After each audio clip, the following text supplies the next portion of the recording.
안녕하세요. 크리스탈입니다. 이번에는 어릴 적 추억을 떠올릴 동화 루이스 캐럴의 이상한 나라의 앨리스로 함께 하시겠습니다. 구독과 좋아요, 알림 설정은 제게 큰 힘이 됩니다. 못생긴 자라의 이야기.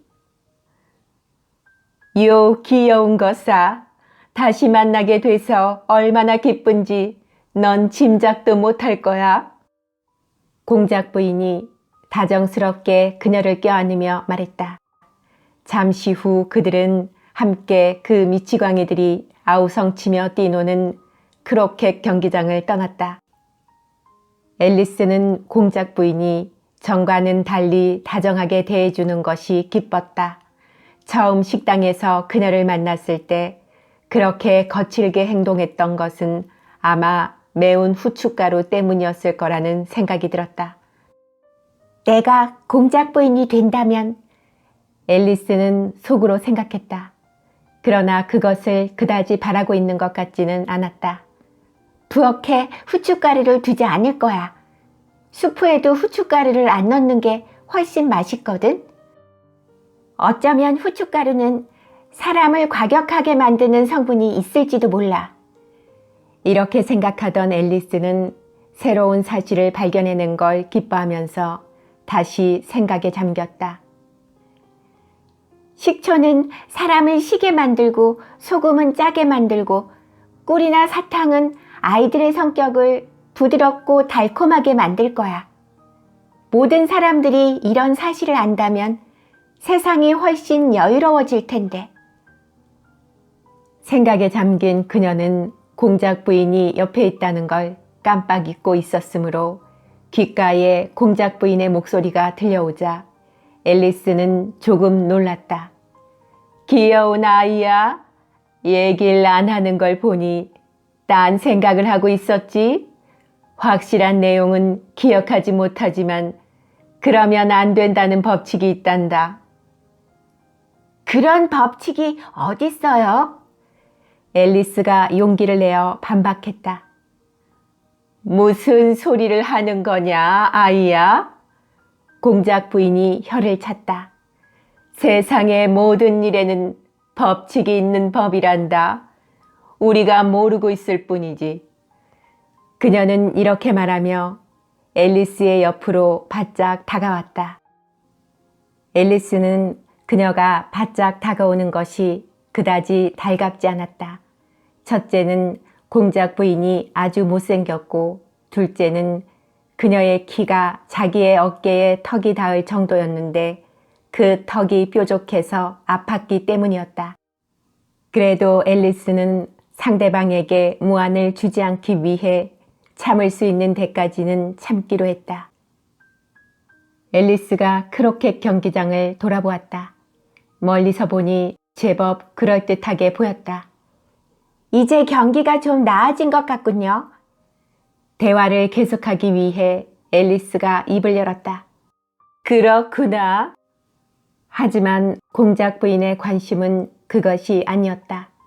그건 이런 법칙에 의한 거야. 사랑은 이 세상을 아름답게 만든다. 누가 이런 소리를 했죠? 앨리스가 반박하듯 말했다. 모두 자기가 맡은 일에만 충실하면 아무 문제가 없다고요. 그래, 그것도 마찬가지 이야기야. 공작 부인은 뾰족한 턱으로 앨리스의 어깨를 눌러대며 덧붙여 말했다. 이런 말도 있어. 호랑이에게 물려가도 정신만 차리면 아무 일도 없다. 결국 같은 뜻이야. 어쩜 저리도 잘 둘러댈까? 앨리스가 내심 감탄하고 있을 때 공작 부인이 말을 이었다. 내가 왜 내 허리에 팔을 두르지 않는지 궁금하겠지? 앨리스가 아무 말도 안 하자 그녀는 다시 말했다. 이유는 너의 홍학 때문이야. 한번 모험을 해볼까? 물지도 몰라요. 앨리스는 그녀가 제발 모험을 하지 않길 빌면서 조심스럽게 대답했다. 정말 그럴 것 같구나. 공작 부인이 맞장구를 치듯이 말했다. 홍학이나 겨자는 모두 물거든. 그런 건 이렇게 말하는 거야. 초록은 동색이다 라고. 하지만 겨자는 새가 아니에요. 앨리스가 눈치를 보며 반박했다. 그래, 내 말이 맞아. 공작 부인이 다시 고개를 끄덕였다. 그럼 겨자는 무슨 성분일까? 광물성일 거예요. 앨리스는 자신이 없었으나 망설이지 않고 대답했다. 물론 그럴 테지. 이제 공작 부인은 앨리스가 무슨 말을 해도 옳다고 할 것 같았다. 이 근처에 겨자가 많이 나는 광산이 있지. 그런 데는 이런 속담이 어울릴 거야. 광산이 많으면 많을수록 너의 것은 줄어든다. 아, 이제 알았어요. 앨리스는 조금 전에 자기가 한 말이 틀렸다는 것을 깨달았다. 겨자는 채소예요. 그렇게 보이지 않지만 사실은 채소예요. 내 말이 전적으로 옳아. 공작 부인은 이번에도 그녀의 말을 받았다. 그럴 때는 이런 속담이 어울릴 거야. 되고 싶다고 생각하는 것이 되어라. 더 간단히 말하자면 남이 보는 나와 나 자신이 다르지 않다고 상상하는 것이다. 언젠가의 나도 또 보이지 않는 먼 훗날의 나도 다른 것이 될 수 없기 때문이다. 라는 뜻이지. 무슨 말인지 알아들을 수 있었으면 좋겠어요. 어리벙벙해 하던 앨리스가 공손하게 말했다. 글로 써주신다면 모르겠지만 그렇게 말씀으로 하시는 건 도저히 못 알아듣겠어요. 사실은 멋대로 짓거리는 거니까 아무것도 아니야. 공작 부인은 앨리스의 표정이 재미있다는 듯이 키득거리며 말했다. 앞으로는 그렇게 길게 말씀하시느라고 고생하시는 일이 없도록 빌겠어요. 아, 그건 걱정하지 않아도 돼.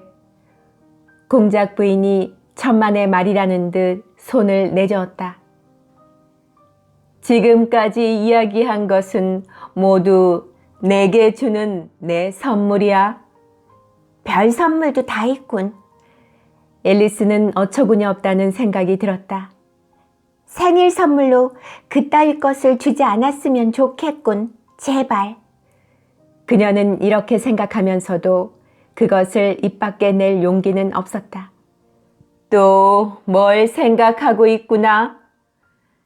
공작 부인이 다시 날카로운 턱으로 어깨를 눌러대며 나무라듯 말했다. 저에게도 생각할 권리가 있어요. 앨리스는 좀 성가신 생각이 들어 자신도 모르게 날카로운 목소리로 말했다. 물론 당연한 말이지. 공작 부인이 신경질적으로 말했다. 돼지에게도 하늘을 날 수 있는 권리가 있으니까. 그런 데는 이런 속담이. 공작 부인이 갑자기 입을 다물자 앨리스는 놀라지 않을 수 없었다. 무슨 일로 그렇게 좋아하는 속담을 말하려다가 그만두는 것일까?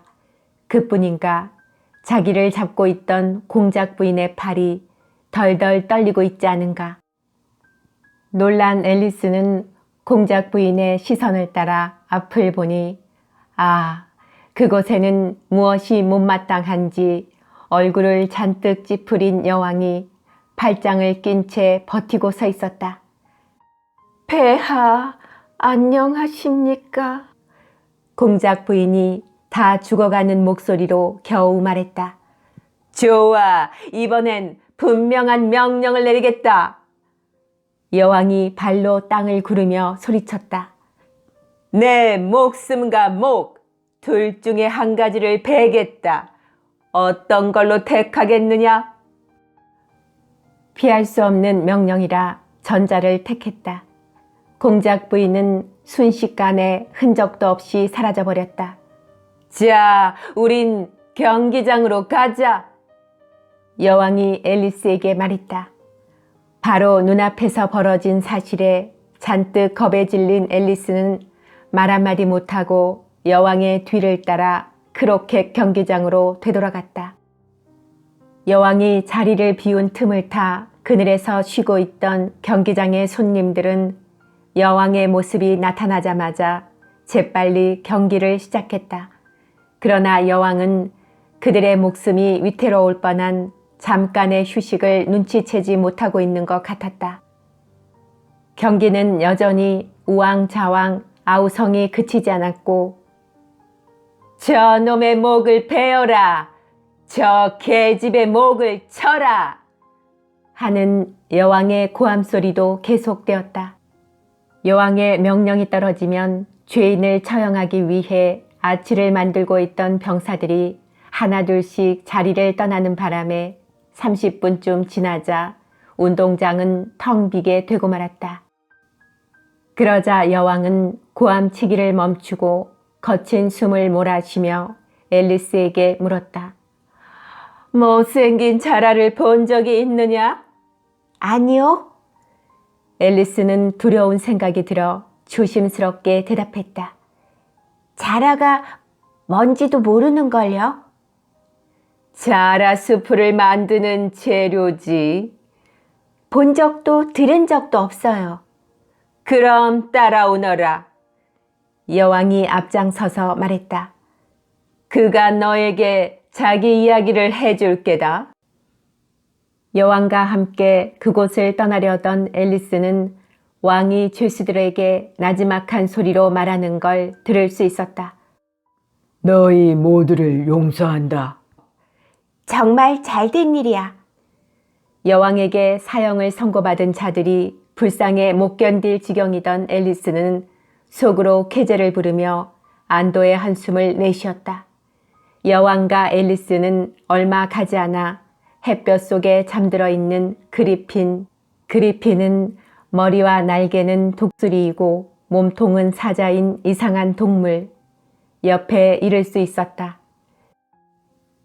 일어나 게으름뱅이 짐승아! 여왕이 소리쳤다.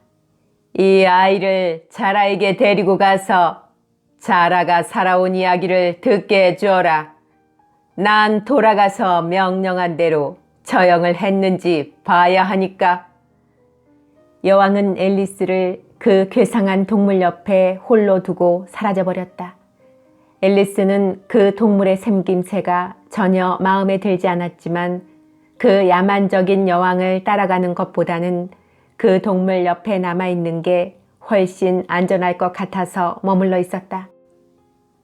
졸린 눈을 비비며 일어나 앉은 그리핀은 여왕의 모습이 완전히 사라질 때까지 바라본 다음에 혀를 찼다.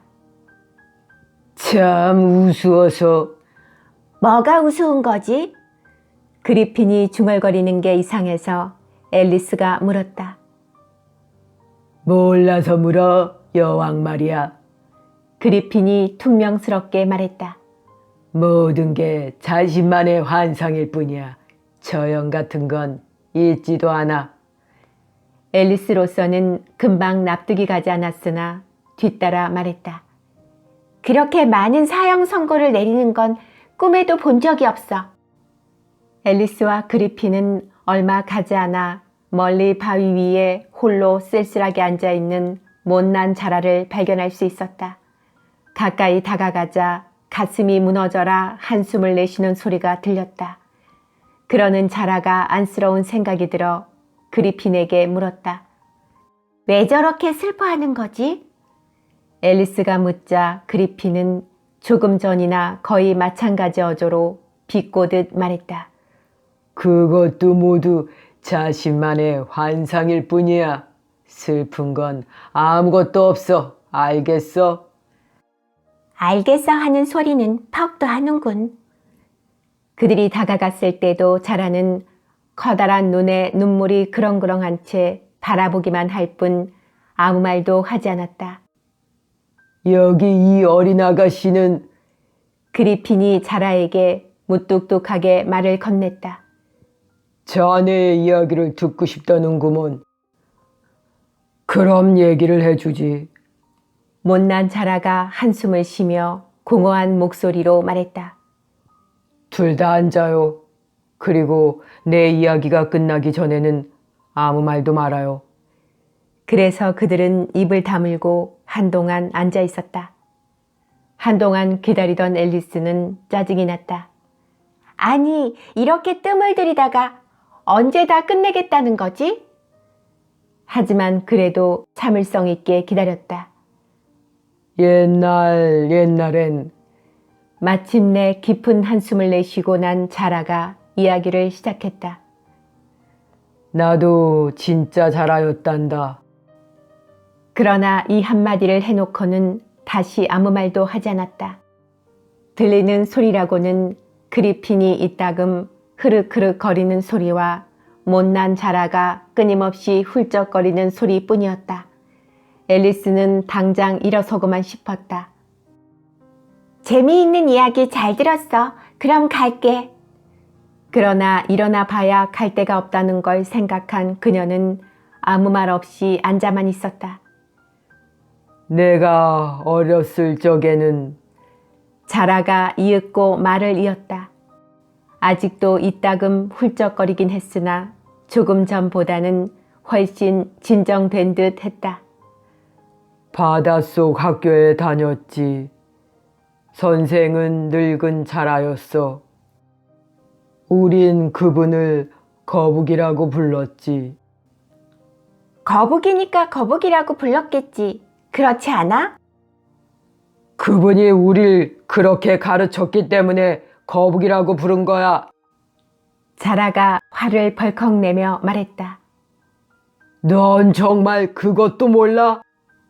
그렇게 뻔한 걸 묻다니 부끄럽지도 않아. 그리핀마저 이렇게 덧붙였다. 그리고는 그들 괴상하게 생긴 짐승 두 마리가 한동안 말없이 바라보고 있자 앨리스는 쥐구멍이라도 들어가 버리고 싶은 심정이었다. 잠시 후 그리핀이 다시 입을 열었다. 이거 봐 친구. 어서 계속하라고. 이러다가 해저물겠다. 이래서 자라의 이야기가 계속되었다. 우리는 바다에 있는 학교에 다녔지. 너는 믿지 않겠지만. 믿지 않는다고 말한 적은 없어. 앨리스가 자라의 말을 가로막고 단호하게 말했다. 그랬어. 못난 자라도 지지 않고 고집했다. 입들 닥치지 못해. 앨리스가 다시 대들려고 하자 그리핀이 먼저 소리쳤다. 이래서 다시 자라는 계속할 수 있었다. 우리는 정말 훌륭한 교육을 받았지. 매일 학교에 다니면서 말이야. 나도 학교에 다니고 있어. 앨리스가 따지듯이 말했다. 그러니까 너무 자랑할 것 없어. 특별 활동도 있어? 자라가 조금은 멋쩍어 하면서 물었다. 그럼. 앨리스가 어깨를 펴며 대답했다. 특별 활동으로 프랑스어와 음악을 배운단다. 세수하는 법도? 이렇게 묻는 자라는 풀이 죽어 있었다. 그런 게 어디 있어? 놀리냐는 투로 앨리스는 화가 나서 소리쳤다. 아, 그렇다면 너희 학교는 정말 좋은 학교가 아니야. 자라가 다시 살았다는 투로 신이 나서 말했다. 우리 학교에서는 가외로 세수하는 법도 가르쳐 주거든. 바닷속에 살면 그런 게 필요 없을 텐데. 앨리스가 비꼬는 투로 말했다. 바닷속에서 살면서 그런 게 뭐 때문에 필요하겠어? 내 맘대로 골라서 배울 순 없었어. 자라가 다시 한숨을 쉬며 말했다. 정규 과목은 다 배워야 했으니까. 그게 어떤 것들인데? 호기심이 생긴 앨리스가 물었다. 비틀거리기, 몸부림치기부터 시작해서 자라가 내키지 않는 듯 대답했다. 갖가지 수학, 즉 야심, 정신혼란, 추하, 그리고 비웃음 따위야. 추하라는 과목은 들어본 적이 없는데. 앨리스는 이번에도 무안당할 각오를 하며 물었다. 그게 뭐지? 그리핀이 놀란 듯 아빠를 쳐들고 흔들면서 되물었다. 아니, 그 말도 모른단 말이야? 그는 어처구니가 없다는 표정을 짓고 있었다. 설마 미화라는 말은 알겠지? 그건 알아. 앨리스는 별로 자신 없는 목소리로 대답했다. 그건 어떤 것을 예쁘게 만드는 거야. 그렇다면 그리핀이 결론을 짓듯 말했다. 그걸 알면서도 주화를 모른다니. 넌 바보야. 앨리스는 더 이상 물어볼 용기가 나지 않아 다시 자라에게 시선을 옮기는 수밖에 없었다. 그런 것 외에 또 뭘 배웠지? 글쎄, 신비를 배웠지. 이렇게 대꾸한 자라는 날개처럼 생긴 손을 꼽아가며 과목을 세기 시작했다. 고대와 현대의 신비, 그리고 바다 밑의 지리, 그 다음에 잡아느리기를 배웠다. 잡아느리기 선생은 늙은 뱀장어였는데 일주일에 한 번씩 와서 잡아느리기, 뻗치기, 구부려 속이기 등을 가르쳤어. 어떻게 하는 건데? 지금 여기서 보여줄 순 없어. 자라가 안타까운 듯 말했다. 난 서툴러서 안 되겠고, 그리고 그리핀은 배우지 못했고. 시간이 없었지. 그리핀이 변명하듯 말했다. 하지만 난 그 대신 고전을 배웠지. 선생은 늙은 개였어. 난 그걸 못 배웠는데. 자라가 또다시 한숨을 쉬며 말했다. 그 선생은 웃는 법과 슬퍼하는 법을 가르쳤다면서? 그랬어. 이렇게 대답하고 난 그리핀도 한숨을 쉬었다. 생각해보면 똑같이 못 배운 게 많다는 사실을 깨달은 두 짐승은 하나같이 풀이 죽어 앞발에 머리를 묶고 있었다. 하루에 몇 시간씩 공부했지? 불쌍해진 앨리스가 재빨리 화제를 바꿔 물었다. 전날은 10시간 공부하고 자라가 대답했다. 다음 날은 9시간, 그 다음 날은 8시간. 이런 식으로 매일 1시간씩 줄어들었어. 그거 참 이상한 시간표구나. 앨리스가 놀라서 말했다. 조금도 이상한 게 아니야. 이번엔 그리핀이 대답했다. 선생들이 날이 갈수록 줄어들기 때문이지. 그도 그럴듯하다는 생각이 들었다. 그래도 미심쩍은 게 있어 앨리스가 잠시 후 다시 물었다. 그럼 10하루째 되는 날은 쉬겠네? 물론 그렇지. 자라가 자신 있는 목소리로 대답했다. 그럼 12틀째 되는 날은 어떻게 하는 거지? 앨리스가 궁금해서 바짝 다가앉으며 물었다. 공부에 관한 이야기는 그 정도면 충분해. 그리핀이 그녀의 말을 가로막듯이 단호하게 말했다. 이제 운동에 관한 이야기를 들려주도록 해.